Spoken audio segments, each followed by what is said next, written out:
Hola, ¿cómo estás? Bienvenido y bienvenida. Como les conté recién, soy Natalia y voy a presentar el contenido desarrollado por la profesora Maura Martins, quien es periodista y doctora en comunicación. En este curso discutiremos el significado de la libertad de expresión y cómo se vuelve más compleja con la llegada de las redes digitales. Es bastante común que las personas afirmen que tienen derecho a tener su propia opinión y a expresarla en público. Pero, ¿es todo opinión? En este video hablaremos un poco más sobre esto. Comencemos. Vamos a pensar algunos temas como por ejemplo, ¿qué es una opinión? La consolidación de la opinión y la diferencia entre opinión y hecho. Es muy probable que hayas escuchado sobre este tema a través de la televisión, internet o incluso conversaciones con otras personas.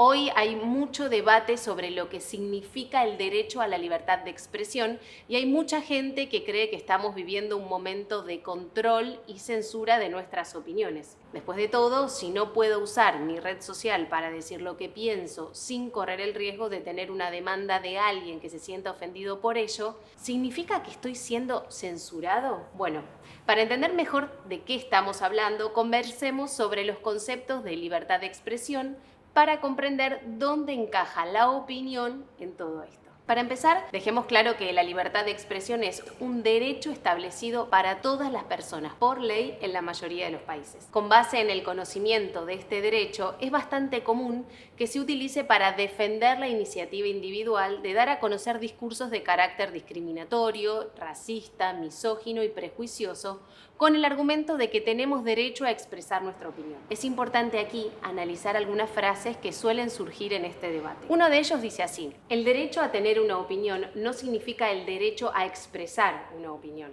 Veamos.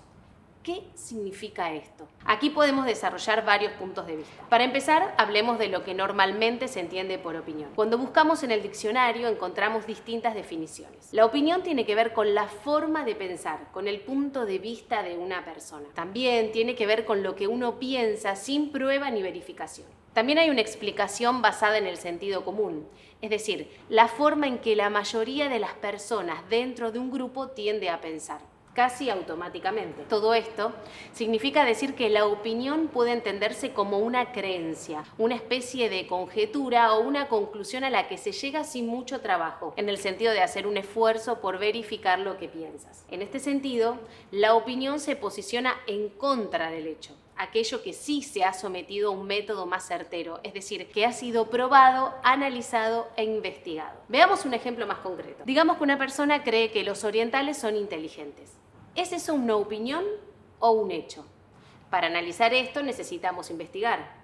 ¿Cómo llegó a esta conclusión esta persona? Si se le pregunta a esta persona podría decir: oh, tenía una compañera de clase que era oriental y sacaba buenas notas. También tuve una profesora de matemáticas que fue excelente. Por lo tanto, todas las personas orientales son más inteligentes que las occidentales. No hace falta mucho esfuerzo para notar que hay numerosas fallas en este razonamiento. Para empezar, parte de una generalización muy apresurada, una experiencia con solo 2 personas para llegar a una conclusión sobre una buena parte de la población del mundo. Por positivo que sea el ejemplo, ya que ser inteligente es ciertamente un buen rasgo, tienes que tener en cuenta que también puedes causar daño. Estamos, por tanto, ante una opinión basada en una conjetura, sustentada en el sentido común y sin ningún sustento en los hechos. Pero volvamos a la frase citada anteriormente. El derecho a tener una opinión no significa tener el derecho a expresar una opinión. ¿Qué queremos decir aquí? Todo discurso pronunciado en público puede tener efectos, y esos efectos pueden ser neutrales, positivos o negativos. En el ejemplo que traemos aquí en este video, piensa conmigo.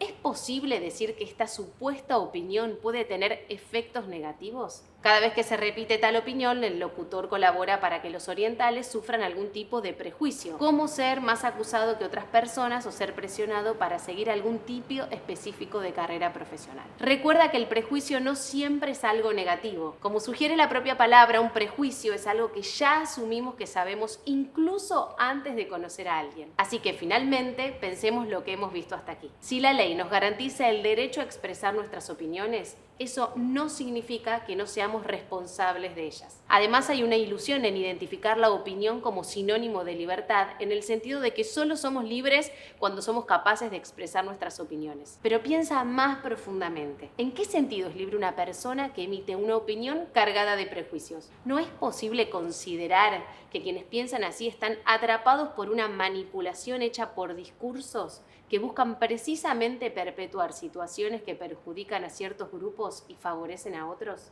Piénsalo. Por lo tanto, vale la pena recordar aquí: opinión no es necesariamente sinónimo de libertad. Además, las opiniones tienen consecuencias concretas y exigen responsabilidades al que habla. Ahora, ¿qué tiene que ver todo esto con Internet? En la próxima clase veremos la respuesta a esa pregunta. Los espero.